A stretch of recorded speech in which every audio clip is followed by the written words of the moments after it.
All right. Hello, everyone who has joined us. This is the Now or Never Falling in Love with Danger panel. Folks are still trickling in, but I'm going to get started so we have plenty of time with our authors. I'm going to start out with letting the authors introduce themselves, brag about their upcoming or current works, awards you've won, books you're really proud of, whatever you'd like to tell us about your work. So I'll start with Barbara. Hi, I'm Barbara Ann Wright. I write fantasy and science fiction with lesbians, and also lots of other LGBT plus characters too. I've won some awards. I've won Rainbow Awards and Goldie Awards, and I'm very hot stuff. My latest book is Haunted by Myth. It's a modern day paranormal romance with Helen of Troy. Excellent. Crin? Sorry. Don't know why I should have expected to be next, just because I had muted myself. Hi, everybody. I'm Crin Claxton. I write supernatural mystery books. I have a series with BSB called Supernatural Detective Series. It features Tony Carson, a lighting technician who's a medium and helps ghosts solve problems. She finds herself in tricky and dangerous situations. BSB has also published my vampire thriller, Scarlet Thirst. I've been a finalist and won awards with Forward Review and had an honourable mention with the Rainbow Awards. My new book is The Haunting of Oak Springs, which is the third supernatural detective novel. Great. Kristin? I'm Kristin Keppler. I only have 3 books out right now, and I've won nothing. My latest is Homeland. It's a dystopian, I guess I would say dystopian militaristic series. This is the third in that series, so that's all I got. You haven't won anything yet. You have to put the yet on there. Oh, thanks. Yeah.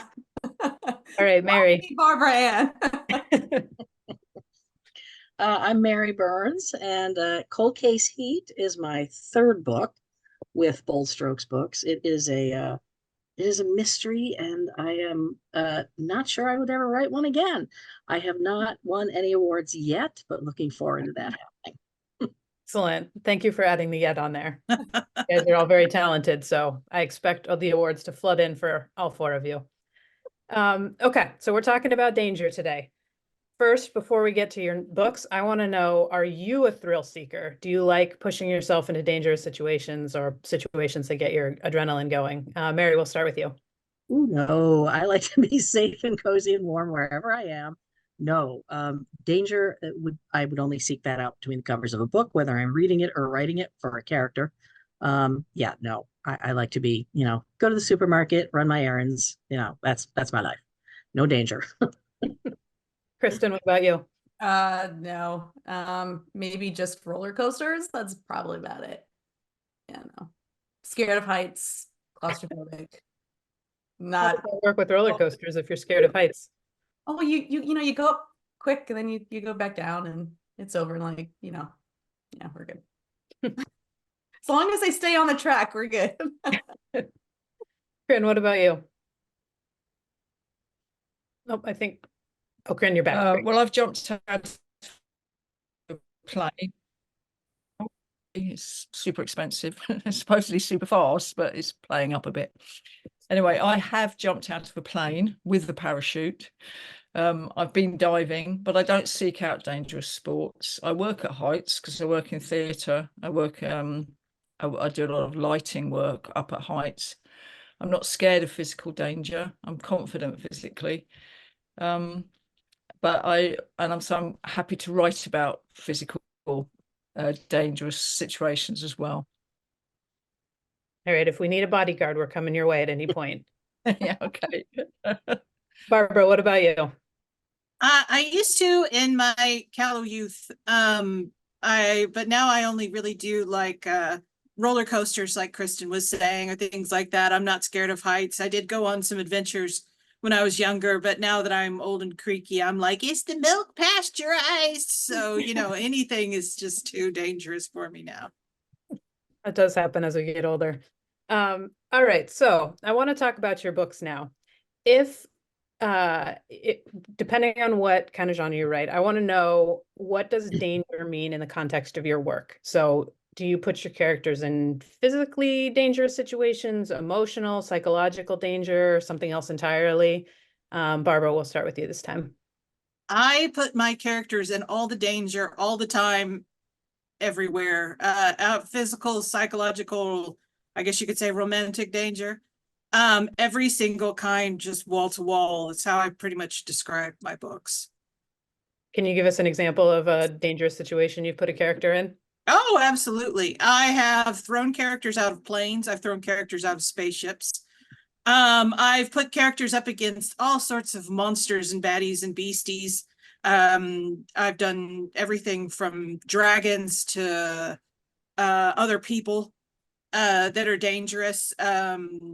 I've had to research so many sorts of wounds and weapons and bombs on the internet that I'm probably on several watch lists. Just anything you can think of, I have done it. I In a am glad book. I am not in one of your books. Oh. And I think the search history for any author is a little bit strange. Crin. So I've used physical and emotional and psychological types of danger in Death's Doorway, which is the second book in the supernatural detective series. One poor character was subjected to all three of those elements combined. I write action stories, and I aim to punctuate each novel with a series of dramatic, tense, moody, suspense building scenes at intervals, which are all hopefully building to a climax, which will be a physically dangerous, threatening scene. Some of the ghost characters deliberately try to scare living characters. So there's a spooky build-up of psychological tension in some of the scenes or in a couple of the books. And there are very real life threats, sort of threatening people. Generally, I like to start books with an action scene or one that happens like really quickly into the book to sort of grab the reader's attention. And in between physically dramatic scenes, I want to build the characters or put in the clue finding scenes because I'm writing mystery. There's a strong element of friendship and community in my work. I like to put that in. I really, really, really want my work is gay, and I'm very proud, and also I just enjoy reading other books that I read that have a really strong sense of community, really strong, not just romances, though romances are lovely and exciting and sexy, and they're very much saying who we are, but also the friendship's really important to me, and I put that into my all of my work. And humor's the other thing that appears in all four books that Bold Strokes have published. I imagine that the humor and community is helpful to offset the people getting scared out of their minds by ghosts. So Yeah. Yeah, that sounds like a good thing to add in. Kristin. I would say that I put them through everything, but I don't have dragons. So, I mean, I still have a lot. Yeah. I think I can do yet. Throw one in. The three books that have already been out that are published, it's in the middle of a war, so it's bombs, bullets, knives, enemies to lovers. So a little bit. You're on the same watch list as Barbara with your internet searches. I think I said that to you before too. Yeah. But I mean, at least we're on the watch list all together. And I'm right? pretty sure that's what you said. Yeah. Please don't come and get me. This is research for a book.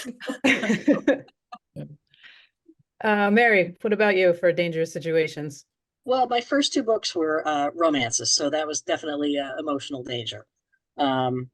Especially since, my editor used to come back all the time and say, more emotions, what are they feeling? And I'm like, I don't really know. Okay. There. Because maybe I don't feel them, I don't know. So yeah, I would have to I got to think about this. In Cold Case Heat. Definitely physical danger for Sid Hansen, because she receives threatening notes, and a lot of psychological danger because it's a 40-year-old cold case murder, and she's not 100% sure the police are, with her on the same page. So there's a lot of like, oh my gosh, what if? Yeah. All right. Cold case back to warm Oh, and case, hot case, I, perhaps. I should also say I'm on the same page with Barbara and Kristin, looking up on the internet a whole bunch of things that I'm sure put me on several watch lists. How to bug telephones, all sorts of things like that. Spyware. I had to call up a friend who's kind of in the business, and he was laughing at that. But I'm sure I'm on somebody's watch list. Yeah. At Well, least we can get you off it. If we all get arrested here in the US, Crin, can you come and get us out? Well, unfortunately, I'm also probably on numerous watch lists. So I know I can get into the US because I was there in summer. So at least I've tried that. I'm not on a sort of hold situation at customs or anything. But I'll try and come and get you out. Thank you. I appreciate it.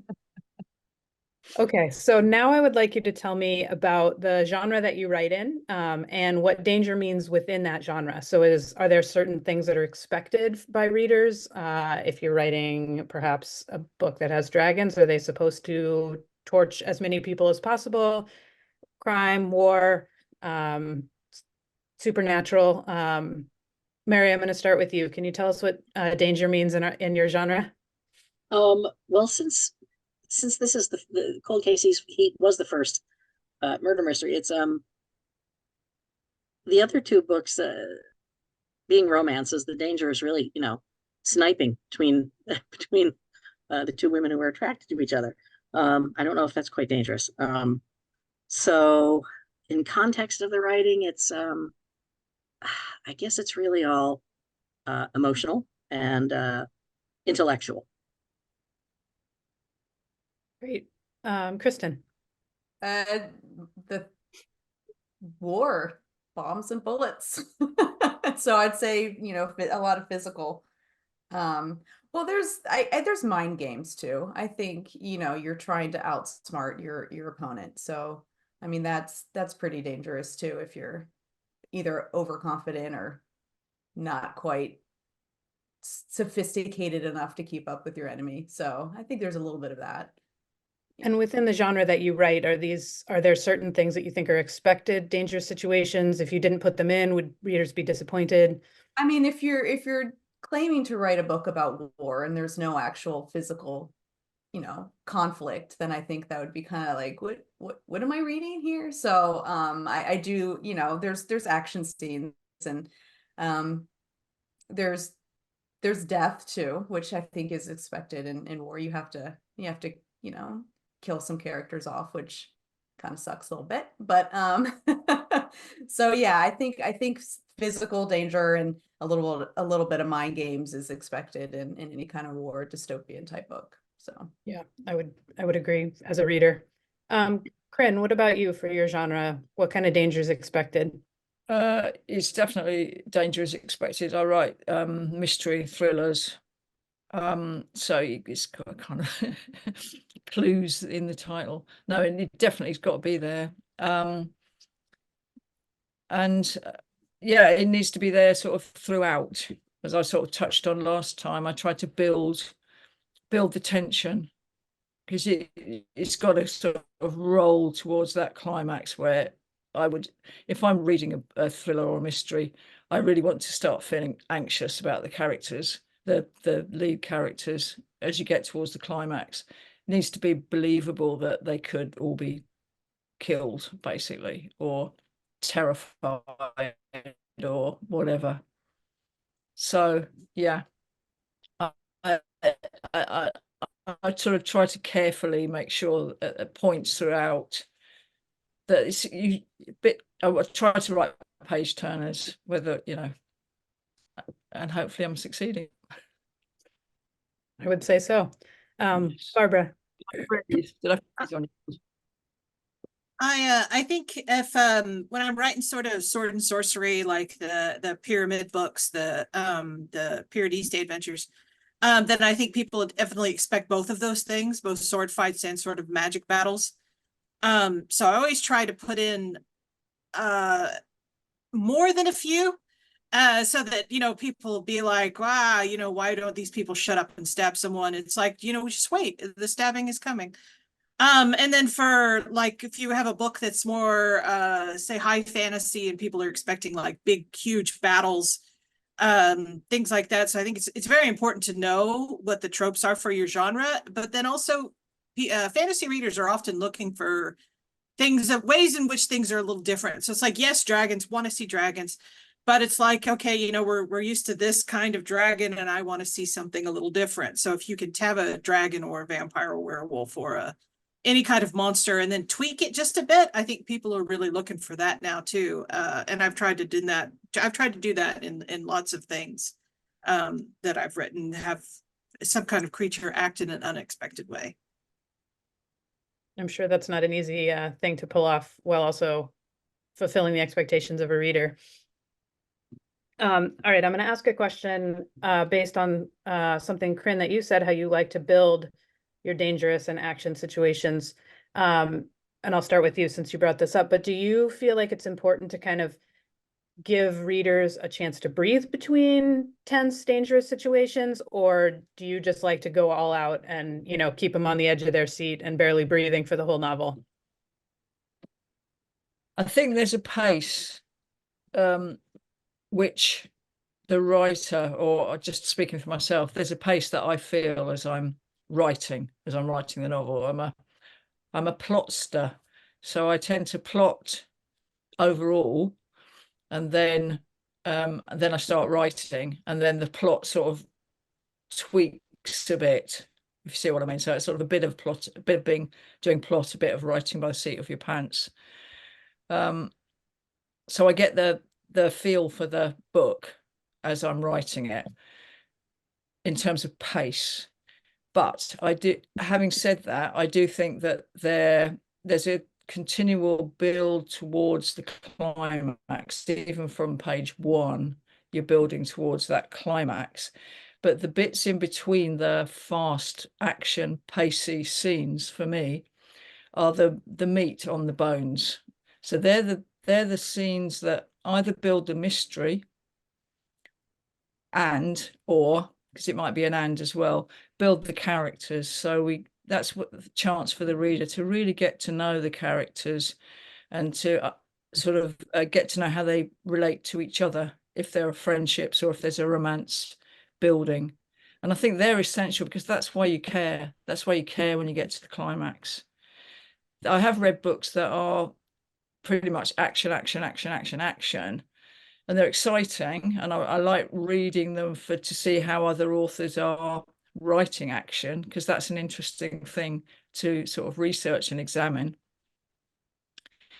But I don't find I care about the characters as much as when I've had scenes in between where they're hanging out with their friends, or they're discussing the case, or they're talking about, or they're falling in love with somebody or flirting with somebody. That's the sort of, like what I say, meat on the bones for me. Mm-hmm. And Barbara, what about you? I agree entirely. And I also I always object to, so if you have an action scene and then the scenes following it isn't reacting somehow to what just happened, I always feel a little bereft, because I'm like, that's where you can show what kind of person they are, especially if somebody died in that action scene, and most especially if the character's POV you're in killed them. Then it's like, okay, that's going to tell you so much about this person, because is it the first person they've ever killed? Is it the first person they've ever seen die? All of these things affect somebody and stay with somebody. So it bugs me a lot when I don't see a character react to that at all, as if it didn't happen, or as if it's something from a video game that they just watched. And I'm like, no, death is always going to leave some kind of a mark.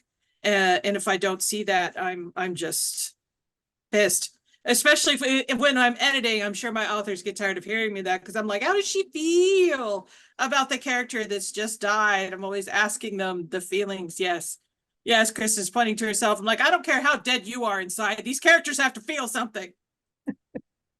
I feel like television is definitely guilty of not allowing folks to feel whatever has just happened in the scene before. Kristin, do you give people a break from your war, or is it just all out? You need a break. Writing action is exhausting. I'm like, okay, this is, it's hard too. If you drag it out for too long, your eyes kind of glaze over. I mean, if you can't remember what the character is doing in the middle of a fight scene, then there's no way the reader is gonna keep up with what's happening. So, I mean, I remember, I don't want to call out any books. It wasn't a Bold Strokes book, but I remember reading a book and it was like building up to this big fight. And then it was like, big book.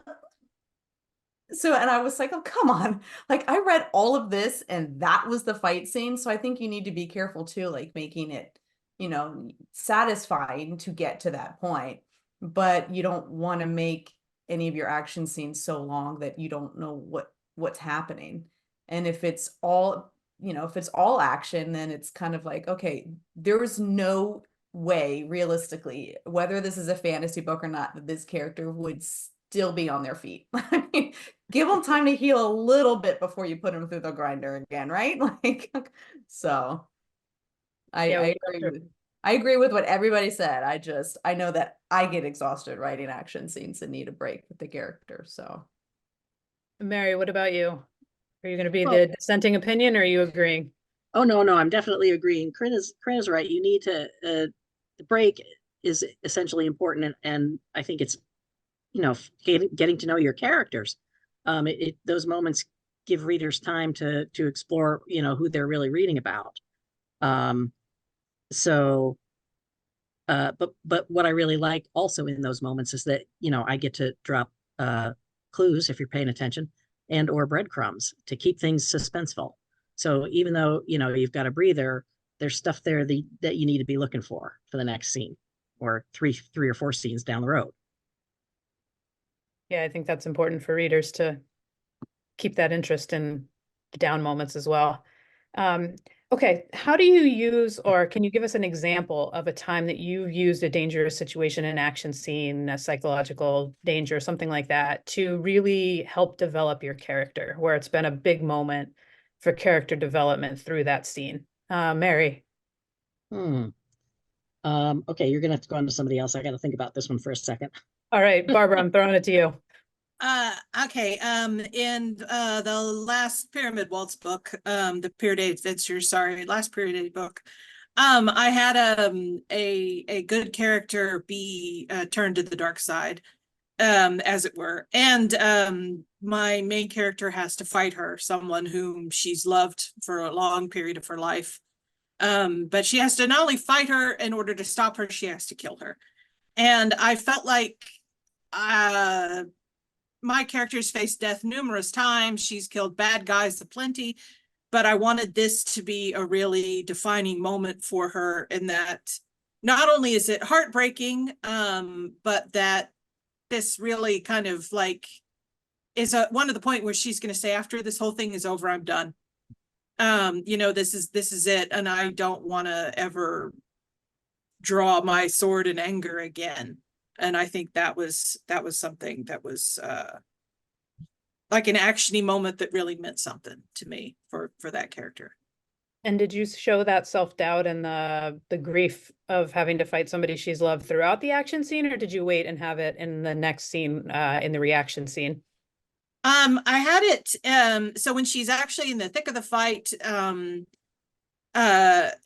so they're, they start off sort of separated from each other, and then they have to fight face to face. And so when they're separated, my character she's a tactician, so she's like, I gotta go here, I gotta go there, I gotta do this. But then when they're fighting face to face, she can't stop thinking about it. And even when she has to kill her, even when she knows what she's doing, and she kills her in the most efficient way possible, because I think she has a thought to herself that it's like, I have to kill her, but at least I can kill her softly.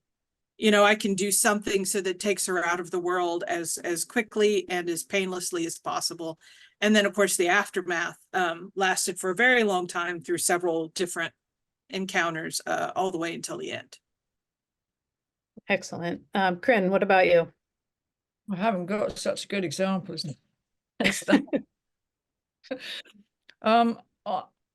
I'm trying to think of one that won't sort of be a spoiler in itself. So I'm going to have to sort of be a bit cagey about the detail. But in the first Supernatural Detective book, Tony Carson is the lead character. And there is a scene, there's a romance building between her and a woman called Maya. And they've sort of got together and then they've split up, and they both still like each other, obviously, in romances, this is what happens. So their romance has been thwarted. But Tony, being psychic and seeing ghosts, gets a message that Maya's in danger, but Maya doesn't know she's in danger. So there's a scene where Tony actually saves Maya, but Maya is unaware of it the whole time, that Tony has actually just saved her life, which I can't explain the detail of it because it's a spoiler. And is really angry at Tony.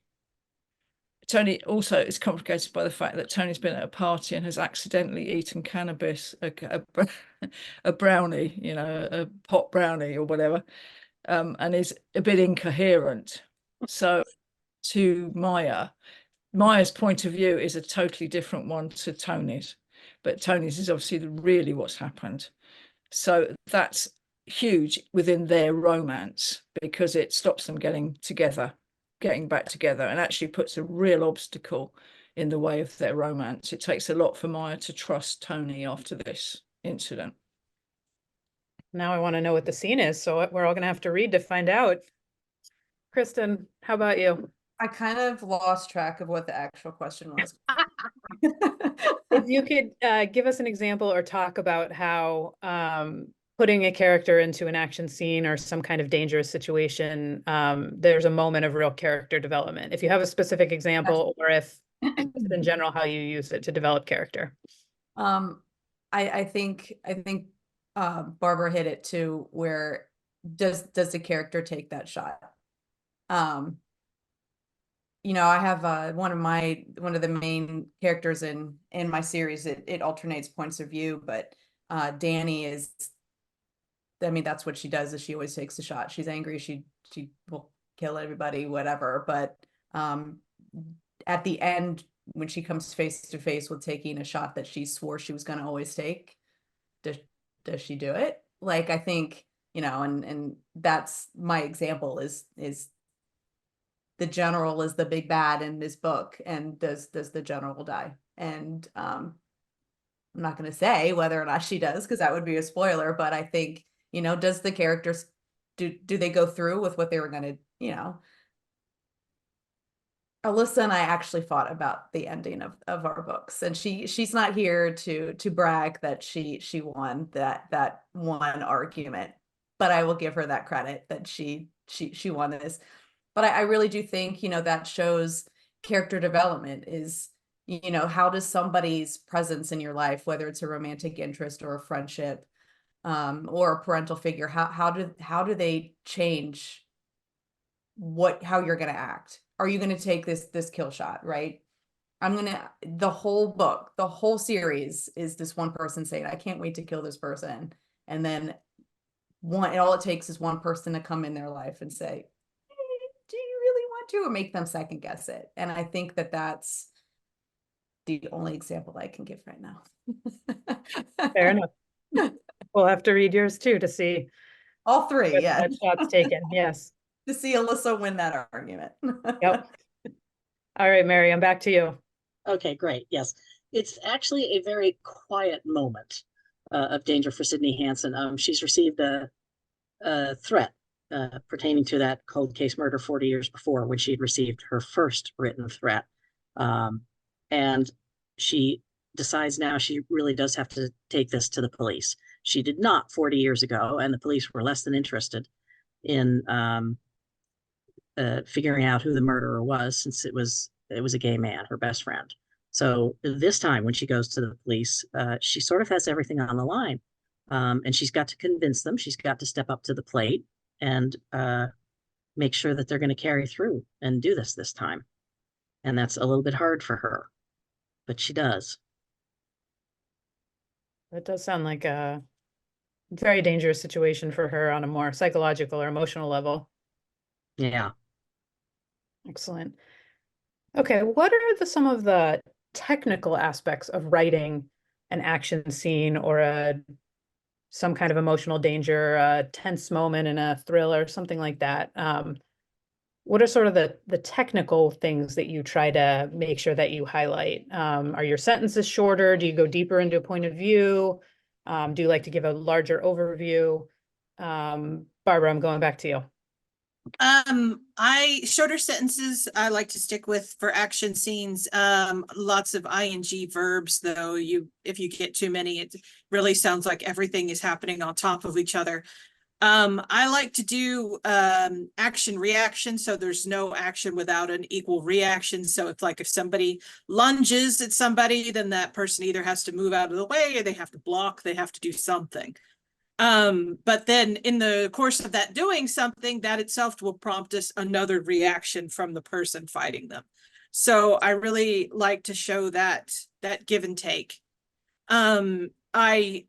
I hate it when you have two people and they're like in the middle of fisticuffs, and then somebody will be like, she had dreamed of punching someone since she was a child. When she was 6 years old, she had punched her teddy bear, and she was always looking for that sort of feeling again in her life. I'm like, ah, la, la, la.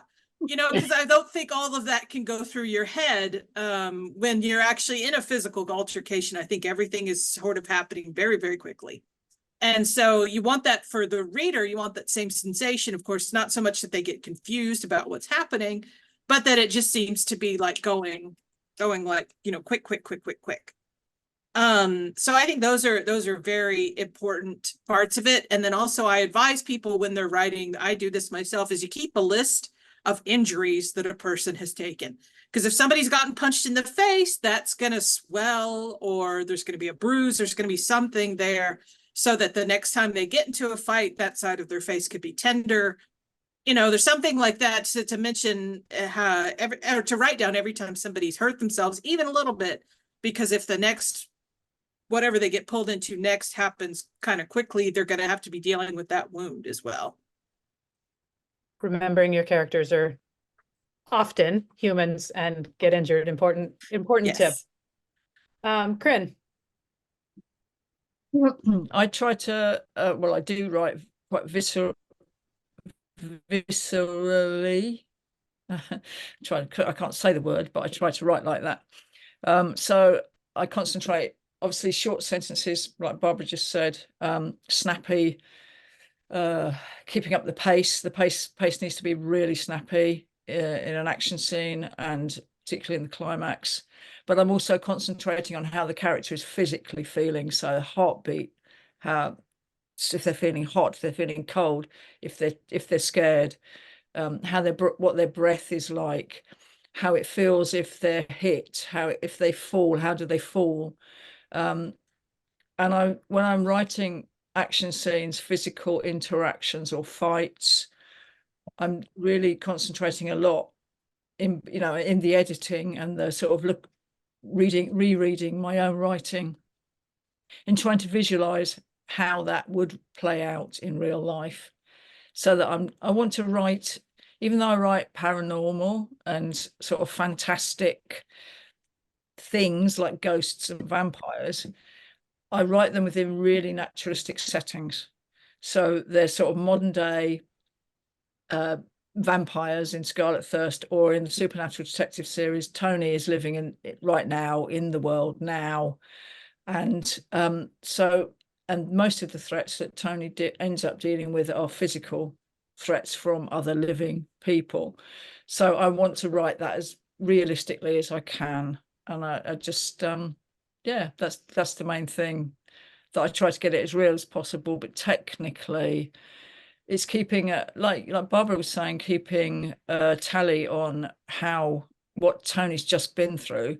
I don't tend to put Tony Carston through lots and lots of physical fights for that very reason, Barbara, that I think there's a limit. You'd just be shutting the doors and staying inside, wouldn't you?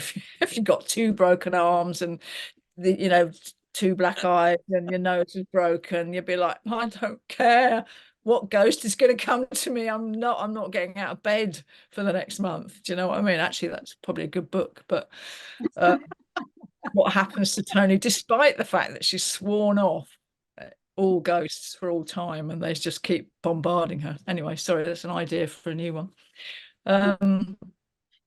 But yeah, as well as the physical tally, it's also sort of keeping so that I'm not repeating the same type of adjectives and words all the time as well. It's, that comes as I let myself write, and then I edit quite furiously, really, and very harshly, because if I don't, my editor certainly will. And my beta readers too. Well, we'll look forward to hearing in your next panel about Tony staying in bed for a month and trying to ward off all ghosts and swearing off of her life's work. Kristin, how about you? What's the technical aspect of your writing when you're writing an action scene? I think short, quick. I do remember writing an action scene and then having to think, wait a minute, would they be able to swing their arm if they just got a bullet here? That I think the list of injuries is also, the research of how long injuries take to heal, so maybe they can swing their arm the day after they got shot in the shoulder. You don't know until you Google, right? I also just for me, I like to pepper in a little bit more profanity in like action scenes, because I know if I ever got like punched in the face, the first word I probably think of is, 4-letter dash dash dash dash word. So I don't know, just short, sweet, keep a tally of your injuries, and a peppering of more profanity. That's my advice for an action scene. And do you think that the length of the scene is important? Do you think if it goes on too long, either you as a writer or the readers can get burned out? Oh, absolutely. I think so. I mean, I get burned out. I mean, but at the same time, if you don't make the scene long enough to be realistic, I mean, if you're fist fighting, it's you and it's to the death, literally. It's you, unless someone's a really bad fighter, it's going to go on a little bit, I would think, So I think it's just finding that happy medium of making it as realistic as possible with, in my case, human limitations, and but not long enough where you're like, okay, they've been shot 17 times. Like, why are they still throwing that right hook? So yeah, it's finding that middle ground. Yeah, that sounds right. Mary, what are the technical aspects of writing a dangerous scene that you think about when you're doing it? Well, definitely, probably since it's my most dominant sense, hearing. Minor spoiler alert, Sid does get shot in this book, and I decided to filter everything through her sense of hearing, because I figured that is probably what I mean, I think I would shut my eyes in a sense like that. So in a case like that, so yeah, what does Sid hear all throughout the scene? I mean, it's only about a page and a half, but it's all filtered through her hearing. That sounds like such an interesting way to experience it. I'm looking forward to reading it. All right, Mary, I'm going to stay with you. How do you use setting to ramp up that dangerous scene or that's tension? Is that something that you think about when you're writing an action scene or a dangerous scene? Oh yeah, I definitely thought about it all through writing this book. Because I set my books in New York. It's my city, my hometown city, and I love it. And there are so many places where you think that you're safe and you're not, or places that you're really not safe. And so, yeah, you better have a swivel head. So a lot of the scenes took place in various parks in the city where Detective Sterling and Sid would meet to hash things out. And sometimes the setting would be like, oh God, terrific, this is wonderful. And other times it would be like, this is kind of a little spooky in this park right now. But even in Sid's own apartment building, I made things a little scary. So You know, you think you're safe in your own home, and guess what? Maybe you're not. It feels like a dirty trick. Yeah, I'm home alone. Thanks for that, Mary. Kristin, how do you use setting to amplify your dangerous situations? Well, this book is dystopian. There's a lot of open expanse, set in a wasteland where there's really not a lot around. And I think that when you're fighting in an area like that, it's how do I do this? How do I add cover for these characters to offer them some sort of protection? Is there no cover? You know, then that's a real short, sweet action scene because we can't hide.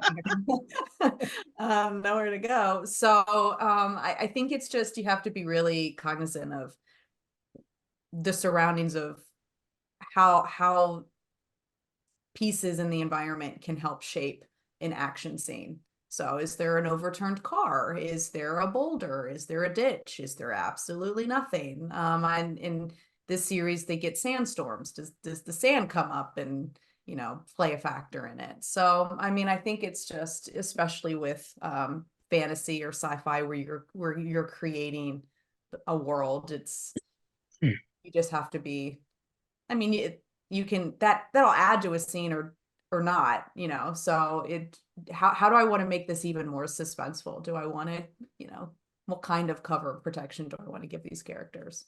So setting to me is the foundation of what makes a good action scene. And when you want it to be quick, you just leave them in an open expanse and there you're done. I think I need an action scene here because I haven't had it in a while, but I don't want to write it. So let's just Hopefully you use characters you don't care about in that situation. Okay. Crin, how do you use setting to enhance your action or dangerous scenes? Yeah, I was thinking about it whilst listening attentively to the other authors as well as they spoke. No, I was actually, but I use setting a lot actually. So I've used a boat, which is for a dangerous scene, which is great because you've got the people who are trying to attack poor old Tony on the boat, and then you've got all the water surrounding, so you've got sort of multiple dangers there. I've used sand dunes in Provincetown, you know, off on one of those dune tours, and getting into trouble out there. So again, isolated situations ramp up the danger because they can't just sort of ask for help or get help easily from passers-by. I've used log cabin in the wilds of Scotland, again isolated. And then I've used situations where people have turned an ordinary place into a dangerous situation. So I've used fire, someone setting fire to a room, or someone bringing a weapon into a room. And this book, The Haunting of Oak Springs, which is the latest one out now, is all set in a somewhat dilapidated farmhouse out in the Peak District in the UK, in the north of the UK. So again, it's isolated and it's got a lot of history, and it's got something that's happened on the land of this old women's farm. It was a women's land back in the 80s in this story. So there is stuff on the land that is causing the problems that make Tony have to go up to Derbyshire to help the ghost that comes to ask her.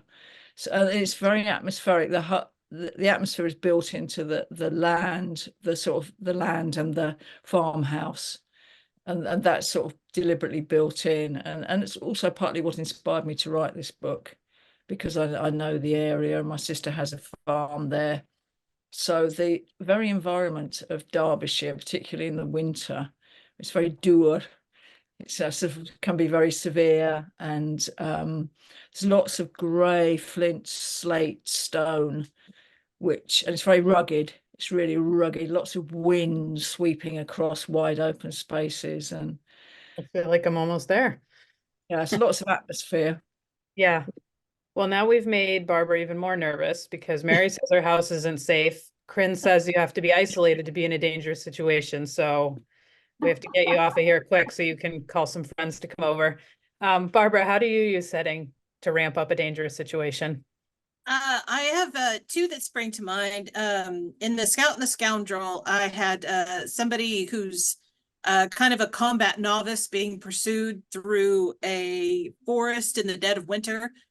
And she winds up sort of on a frozen stream. So I want the environment itself to be dangerous because it's cold, it's slippery. Falling itself is more dangerous than it would be. And she's trying to get away from somebody who knows the area. So hiding too is hard because there's very little foliage to hide behind him. Plus the person who's chasing her is familiar with the place where she is not. So that had a lot of extra special little dangers in it in and of itself. And then another one was I've had one set in space before. I don't think anyone's ever actually had like a sword laser fight in space, but so I could kind of make up my own stuff there, but I thought that's a great environment because it's so dangerous, right? I mean, everything in space is trying to kill you. So just having somebody be there, and this character was a tactician in House of Fate. So she's like, she's going to cut the gravity, artificial gravity on the ship, and then she's going to use, then the environment itself against her enemies. And both of those were really, really fun to write just because the environment itself presented so many cool things to play around with. All right, we have want time for one more question. So Barbara, I'm going to start with you. What advice do you have for maybe novice writers, somebody who's trying to write their first book that has these dangerous situations, tense situations, maybe ramping up the danger? What advice would you give them? Don't try and skip them. Don't try and skip the dangerous parts and be like, they fought, that's it. Don't be scared of those. Dive right in, punch everybody out. Make all the mistakes you can the first time. But I think new writers a lot of times will just try to skip the dangerous situations, either because they're afraid of messing them up or because they think they don't know what they're doing. But just dive in. Crin, what advice would you give to new writers? Just write. And also write what makes you scared, make it internal and then get it out of you, sort of thing. So write what you find scary, and try to be as naturalistic as you can. Act it out safely. Like not with a real weapon, but physically, if you can, try and imagine what that's going to be like, and sort of write it as naturalistically as you can, not maybe having a dragon to hand, but imagining how a dragon might behave, whatever genre you're writing. Acting it also works for sex scenes. Pro tip. Oh. My goodness, we're getting all kinds of nuggets here. This is great. Kristin, what advice do you have? My advice, while hopefully also sucking up to my editor a little bit, will be, if you think you have enough feeling, you don't. Add about 100 times more feelings in your writing than you think you need. Right until you're feelinged out, and then it might be enough. Yes, I think many people have gotten that feedback from their editors. Mary, what advice would you give? I found that I had to keep track of the threads on different pieces of paper so that I didn't drop things. And I just had to lay them all out on the table when I was working. Do I need this thread here now? Do I need this thread there now? What do I need? Don't drop the threads. That is very good advice. All right, I don't see any questions in the chat. So thank you so much, panelists and audience. This has been really great. I've learned a lot. I hope you have as well. And check out all of these books. They sound amazing. Thank you, guys.